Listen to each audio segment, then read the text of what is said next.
Hi guys, I'm Finda. It has been a while. I hope 2022 is going really well for all you guys out there. If this is your first time stopping at my channel, as I said, my name is Finda. I am the creator of the personal development scent for women, empowered by Finda.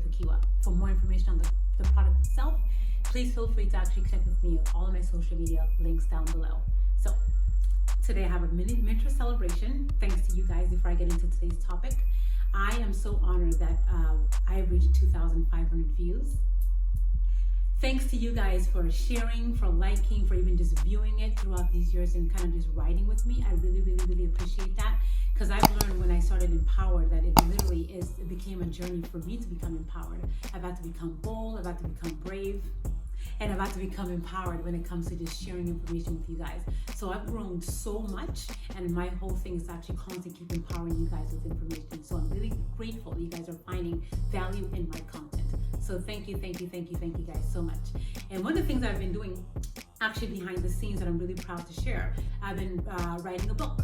It's actually a book that I wrote 2 years ago. It was an ebook, but I changed the title of it, refurbished it, added more lessons to it, and the book it consists of all of the lessons, the failures, the setbacks, the victories, and the tears, everything that I've gone through thus far to bring this perfume to fruition is literally what's in the book, with lessons and more of I would say there's also like work that you can actually do there too as well when it comes to, it's a workbook.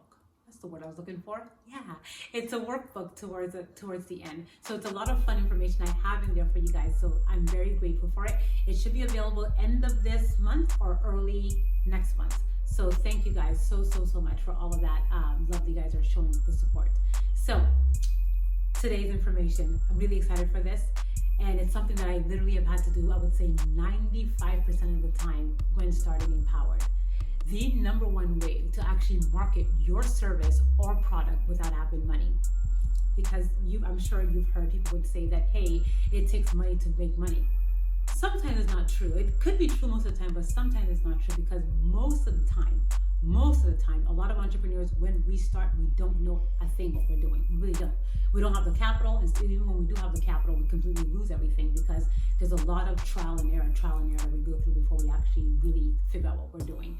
So a lot with this, the number one way today's method that I've been using for 7 years when it comes to marketing Empowered, and you cannot go wrong with that at all whatsoever. And this is also a method that other entrepreneurs like hundreds of years ago have actually also used without actually having the funds to literally market their service or product. So going into what that method is that almost every entrepreneur uses even 100 years ago to date, I would say one of my favorite stories is of the very first car that was on the planet.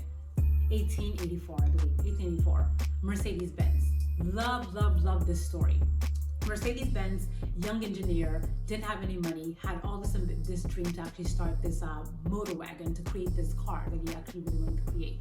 But he falls in love with this woman, and she's from a socialite kind of background. She's the one that has the money. She sees his vision. She understands his vision. They get married, and throughout the process of her giving him her diary, she gave him her money. They went through that, and throughout that process, they were having children, of course. The money's completely gone, but she still believes in him, He's going out to the garage, to that, whatever area they had there at the time.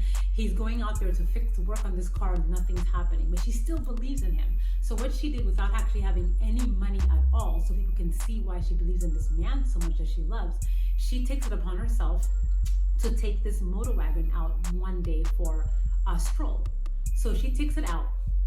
At the time, if you can imagine, 1884, in the 1880s, they only had horse and buggy. So they literally were scared. They were very scared when they actually saw this motor wagon, this thing on the road, when people actually saw her coming down the street.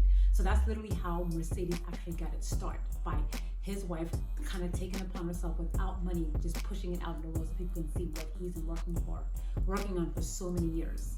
And then my other story when it comes to creating more of a market of buzz towards your brand when it comes to not having any money. Love the story too as well. And all of these stories, actually, I would say I would categorize that as guerrilla style marketing. Guerrilla style style marketing is just another way of an unorthodox or an unconventional, whatever you want to call it, way of marketing that you can actually do. That's of course ethical. Of course, ethical that you can actually do and market your service or product so people can actually know without really having the income for it.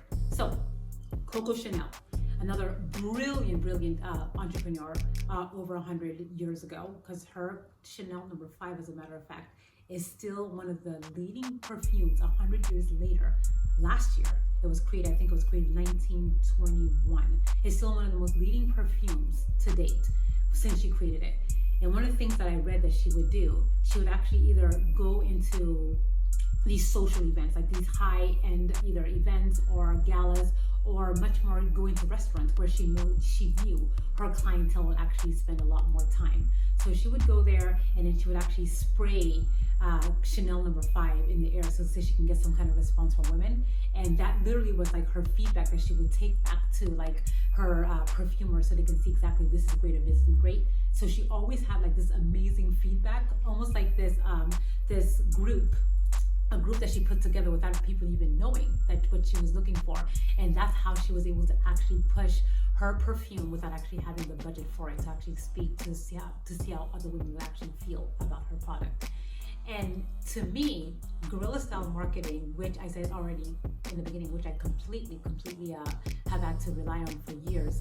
I remember when I started Empowered, I would say maybe 3 years into Empowered, I created this t-shirt that I would wear everywhere that actually it said Empowered since 1976.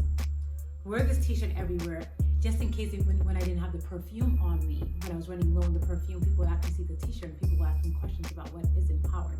So I would wear that t-shirt and that literally would get some kind of conversation starting with other people. But also one of the biggest things that I did, I never left home without a bottle, without a sample bottle. I always had like I would say at least 2 on me, but always had one in my purse. So from the grocery store, running errands, going to deliver mail to the post office, you name it, I've actually given women perfume or given perfume away to so many women on the train, or it can be a random person just in front of me actually speaking in line waiting for something. I've given perfume away so much, and the only thing I tend to ask them in return, let me know exactly what you think about this, because one of the biggest ways you can actually get your product to be known about, word of mouth. Word of mouth is still, no matter what, however you say it, word of mouth is still the number one way, the best way people can actually learn about your products. So me actually just giving things away for free literally became like this driving force where a lot of women would actually either message me about it or actually take it upon their social medias and talk about Empowered and just giving stuff away. So I would say like the biggest tip, the biggest giveaway that you can actually take from this, it's make sure if you have a product that you are working to actually bring to fruition, I would say always give away. Give stuff away. It does not just give away if you can, because that was one of the biggest things I would say Oprah did for years. Oprah just gave things away. Her whole show, she was giving away information, giving away gifts. So if you can give stuff away, that literally would be a way that would be a game changer if you do not have the money at all, the budget to actually make it work. And I would say in closing, let me know exactly how any of these tips helped you out. Have you tried guerrilla style marketing and the things that you've done? You don't even have to be an entrepreneur, but just anything that you were trying to bring to fruition. Thank you guys so much for stopping by.